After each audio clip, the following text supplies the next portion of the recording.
Hi guys, Lindsay here with Storybrooke Family Farm. Um, so this is definitely one of those heart-to-heart type of videos. I'll probably actually label it in there as being, label it in the description or whatever, as being a heart-to-heart. I think I'm just going to start, doing like a secondary label on the videos that are like this, that they're a heart-to-heart type of video. I used to do a lot of writing. I've actually written several books and stuff to try to help me, fiction books, but, writing helps me process my emotions pretty well, actually. But so now I don't have time to sit down and write very much, so I've gotten somewhat decent at conveying my deep emotions and my vulnerability through my words, and I think this is like a new medium for me to try to, get that through. Um, so here it is. To be quite honest with you guys, this whole journey that we're on, it scares the living daylights out of me. Like, from the moment that we sold our house to live in the camper to really set sail on this new beginning, on this huge journey last year, it's been terrifying. Like, the entire way through, it's been terrifying. Um, and I've had people in our lives that when they found out that, we sold our comfortable house in town, uprooted our little micro homestead and stuff so that way we could live in a camper, so we could follow the dream of doing it on a larger scale and stuff, of, having a couple of acres of land. A lot of people just like keep applauding our bravery and all of that stuff, and how, such a bold thing to do. And to be quite honest, like, while we were doing any of it, we never felt brave. We were terrified. Like, absolutely terrified. It wasn't just, me and Tracy's lives that we uprooted to do this and stuff. It was also our sons. Like, and we did not know that it was going to take us 11 and a half months of living in a camper. Had we had any inkling that it was going to take that long, we probably never would have had the guts to even step out and do it.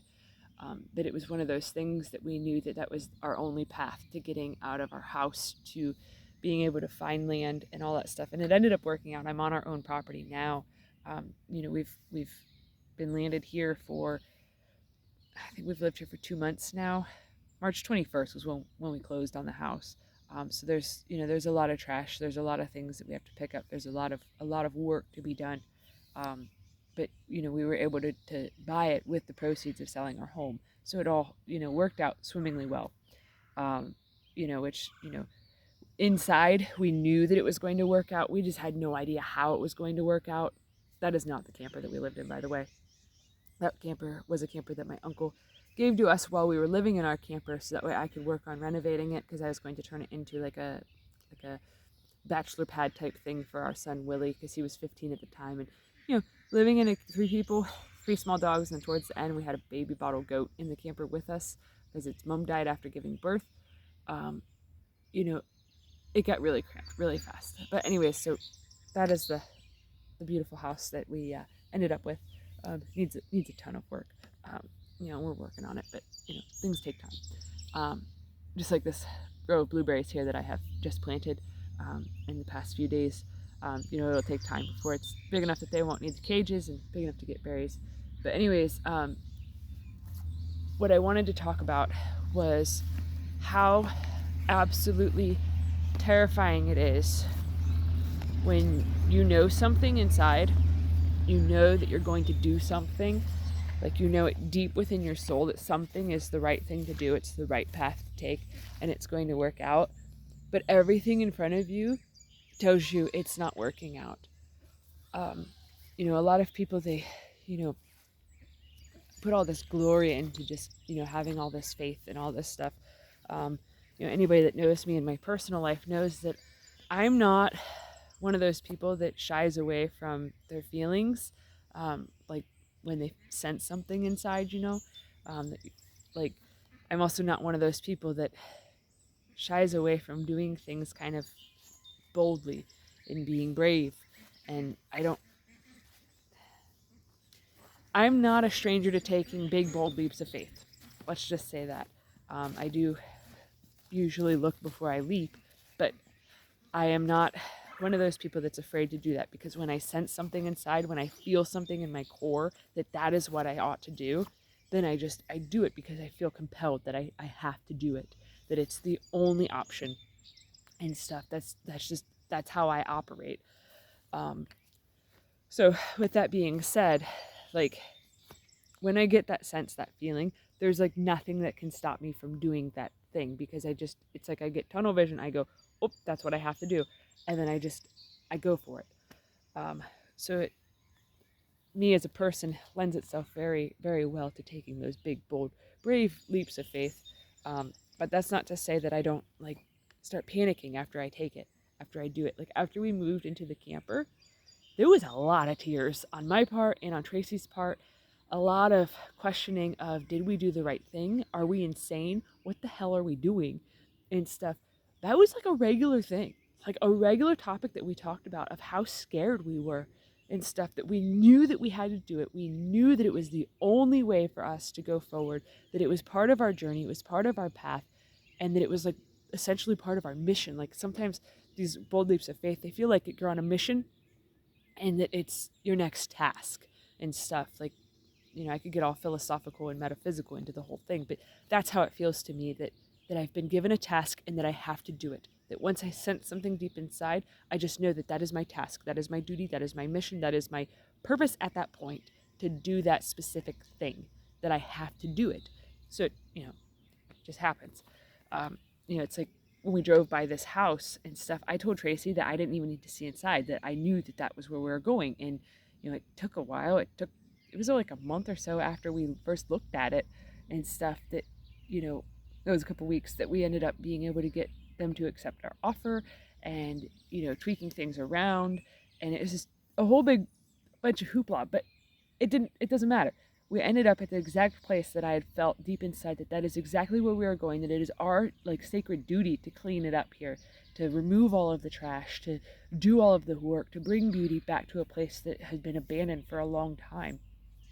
Well, it wasn't completely abandoned. There was tons of snakes and, mice and rats and squirrels living in the house.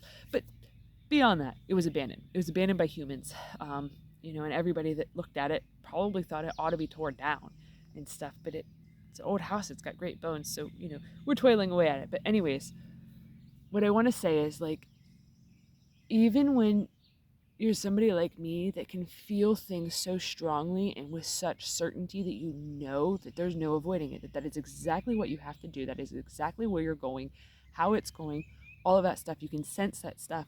Even when you're somebody like me, when you take that step out on that limb, it is absolutely terrifying. Like, completely and utterly terrifying.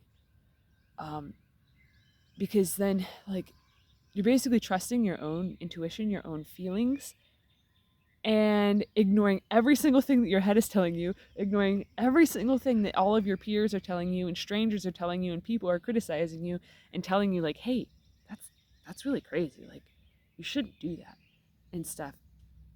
So that's why a lot of times, like, we move in silence and stuff. Like, we make our big moves without telling anybody what we're doing and stuff, because we need to listen to the voice inside of us and listen to our hearts and what our soul is telling us and stuff, and not listening to all of the naysayers and all of the people that are saying you shouldn't do that. Like, that's different. That's new. That's, bizarre. You shouldn't do these things. You shouldn't chase after this. You shouldn't go after that. Or that's a difficult path. You shouldn't do it that way. You should just, do it this way because that's the conventional way. That's what everybody else is doing and all that stuff. But that's not the path for everybody. It's like how when you're in high school, teachers are constantly telling everybody that, do this so you can go to college, do that so you can go to college, do this so you can go to college. But yet those same exact people that are telling you that college is the only option love to go to fast food places and buy a burger. They love to go to restaurants and get served by somebody that does not have a college education. They love to do different things like that. Somebody from the township was driving by. I had to wave. They waved. Made it awkward. Especially when I'm filming. That always makes things feel very awkward, like I'm like obsessed with myself. I feel like that's how people, when they're driving by, that's how people see me, that I'm like sitting here just taking selfies or something ridiculous, not like pouring my soul out into a camera. But anyways, like, everybody in this day and age is so used to doing things the conventional way and stuff, that it's like they forgot that like there's other ways to do things and stuff. Um, just like I was saying about college and everything, everybody puts such a high price on going to college and doing all this stuff and not learning a skill, like learning a trade or anything, that they forget that all of these people that go to college, they still need a mechanic. They still need a welder. They still need all these people that just went to a trade school. Even if you don't go to a trade school, like I actually am a college dropout. Like I'm still fine and stuff. Like due to health issues and stuff, I ended up dropping out of college after a semester and stuff. I couldn't handle it. Um, so I do have, different skill sets and different trades and that sort of a thing, but not like anything fancy and stuff. But I have a little bit of experience doing a lot of things. So it just lends itself very well to the lifestyle of homesteading and farming and whatnot. But all that to say, this newest part of the journey that we are on of trying to make an income solely from our farm, it is honestly terrifying. Like deep down inside, I know that it'll work out. I know it. It's just like, when we drove by this house and stuff, I was like, yep, that's the house. That's where we're moving to. I know it, come hell or high water. That's where we're going. Even when nothing like in our physical reality matched that, when everything was a big hard no, I still was like, nope, I know. I know. And that is enough for me because I know that that is what we are doing, that is where we are going.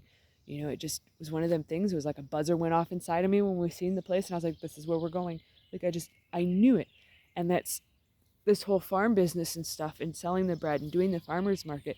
Deep down in my soul, I know that it works. I know that our business works. I know that this is very fruitful for us.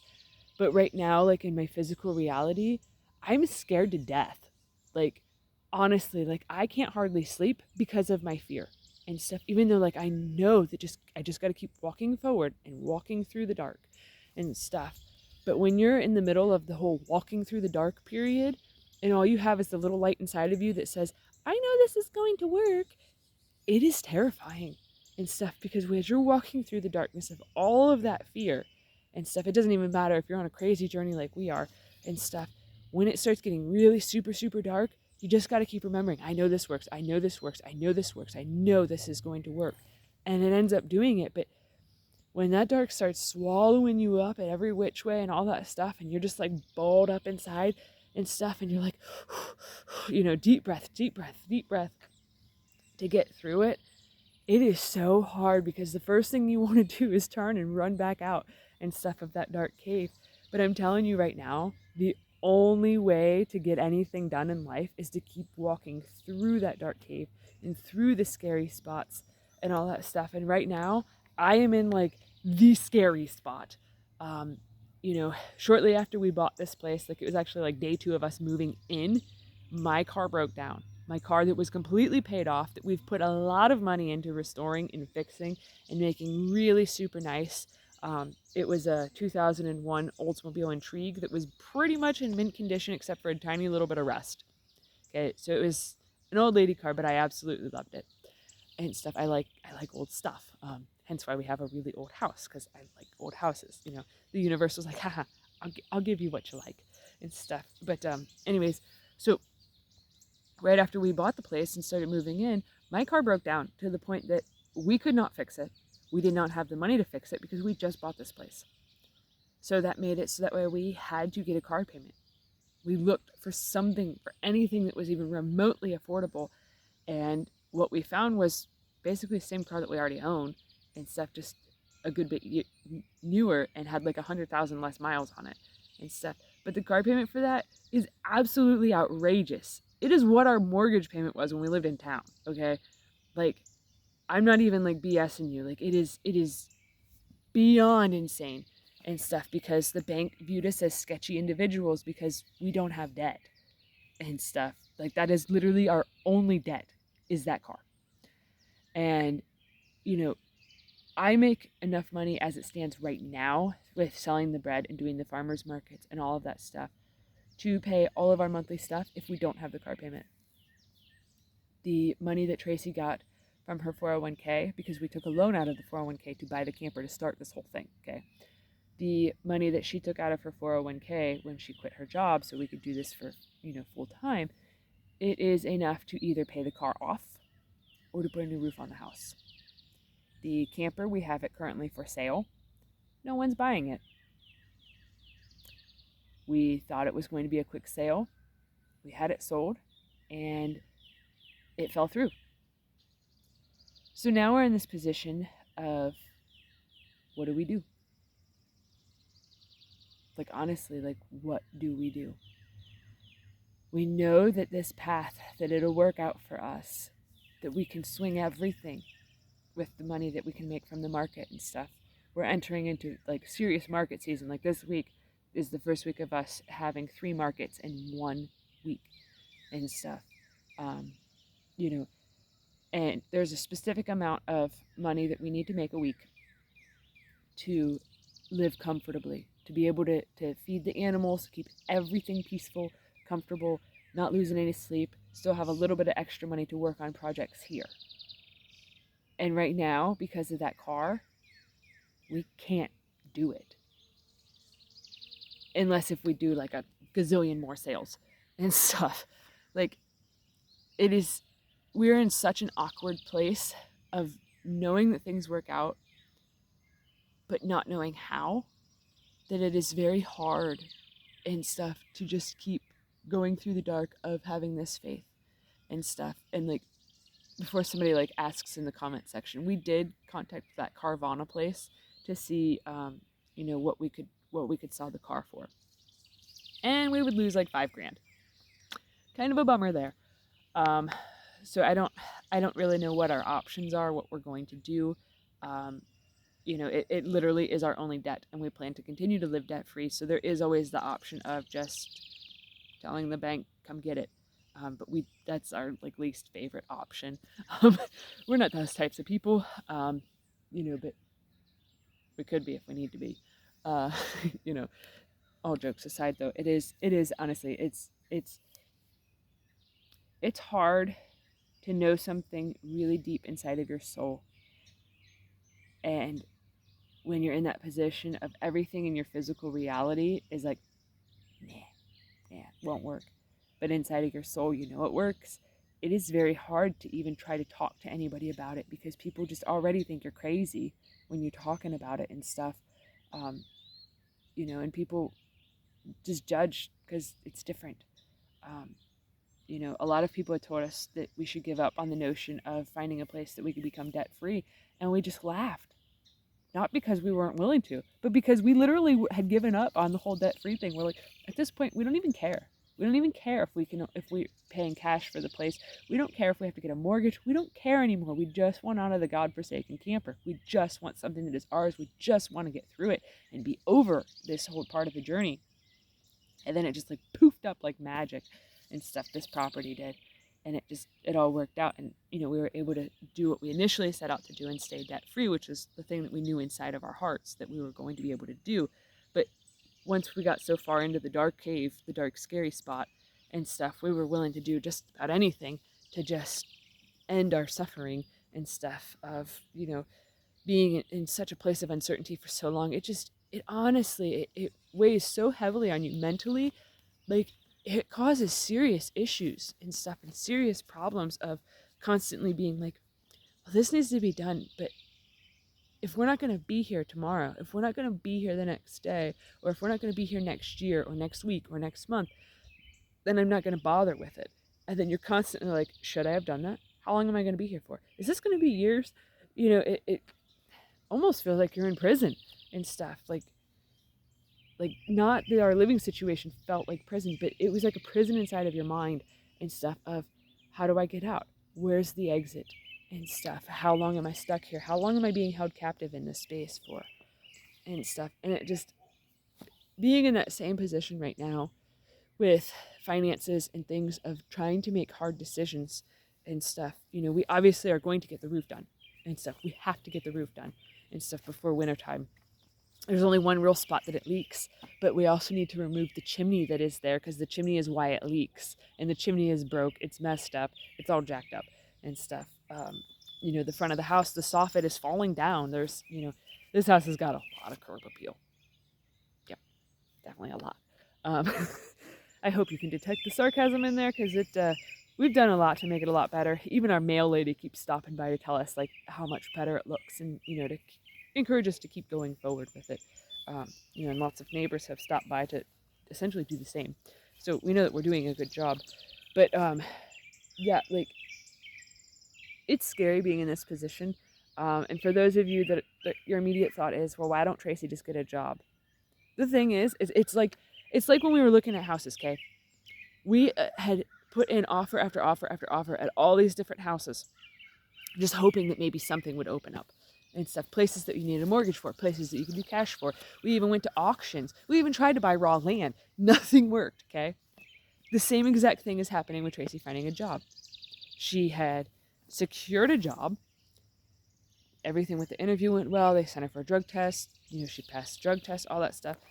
The job just like disappeared. They just didn't call her. And then like 2 weeks ago, they called her and were like, why didn't you do this test? And she's like, you guys sent me an email saying you were no longer interested. And the guy's like, no, that's a mistake. Like, you were the top candidate.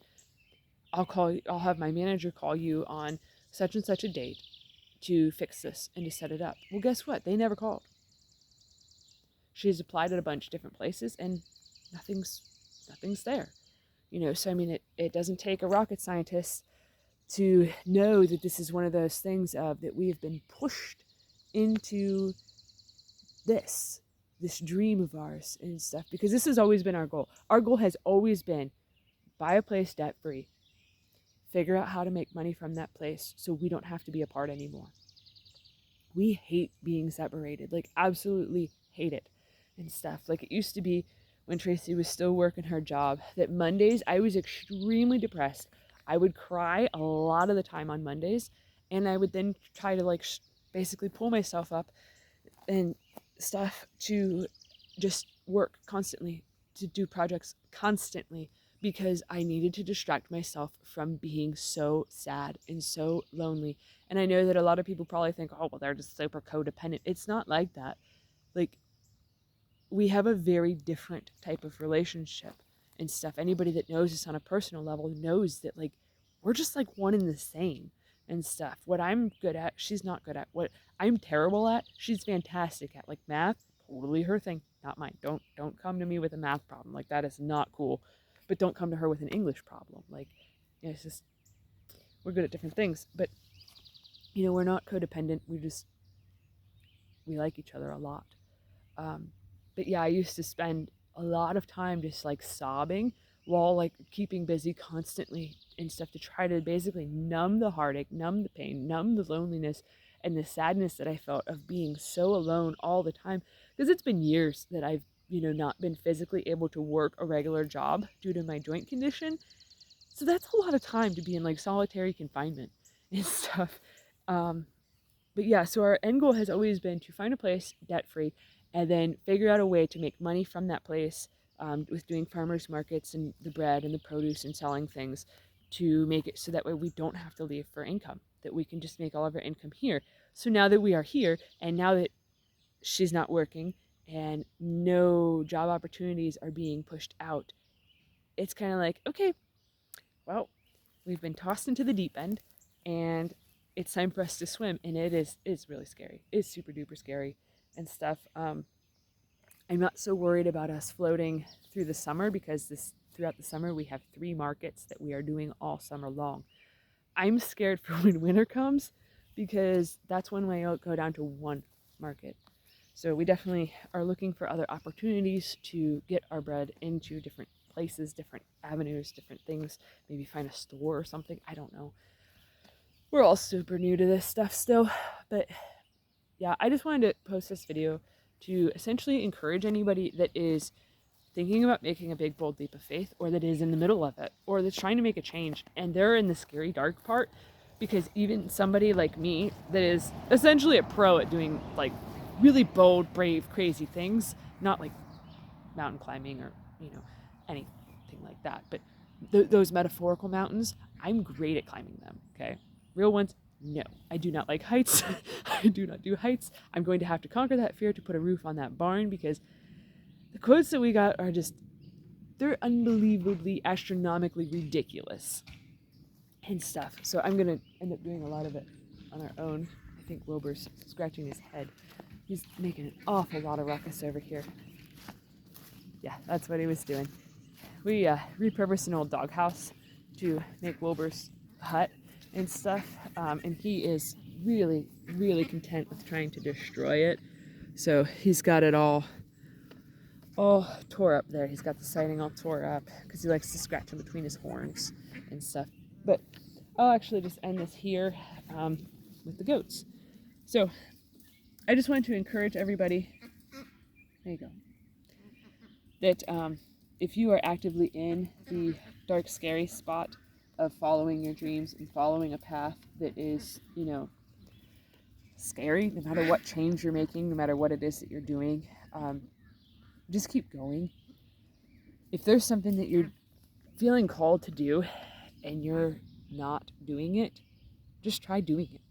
Even if everybody around you thinks that you're crazy for doing it and for trying, just go for it. I mean, you really have nothing to lose except for your sanity. But, you know, if it hurts, if you want something so badly that it hurts, you really don't have your sanity anymore, because all you can think about is that one thing that you feel called to do and that you want to do, but you're too scared to do it. You're too scared to make the change. But that desire, that calling inside, it stays there, okay? It stays there until you do the thing. It doesn't go away. If there's something that you're actually legitimately supposed to do and you feel that calling for it, it stays. It does not ever fade. It just keeps burning inside of you and burning inside of you until you do it, until it happens. You know, that's why I say that it feels like you're on a mission, that you have to complete these tasks and all this stuff in order to get to where you got to go and stuff. But yeah, so I just want to encourage you guys that if you are in the same position that I am, which no one could be in the exact position that we are in, because, you know, it's our lives, not a normal thing. But anyways, yeah, just keep going. If you're in the dark spot, just keep going. Just know that it is going to get better and stuff. So yeah, give this video a thumbs up, especially if you've watched through the whole thing. I really appreciate you. I feel a lot better after talking and getting it all out. Share it on social media, and also don't forget to subscribe. That'll really greatly help us. And also it's nice to, you know, feel that, you know, we're doing something to make a positive change. So, all right, thanks for watching. Have a good one, guys.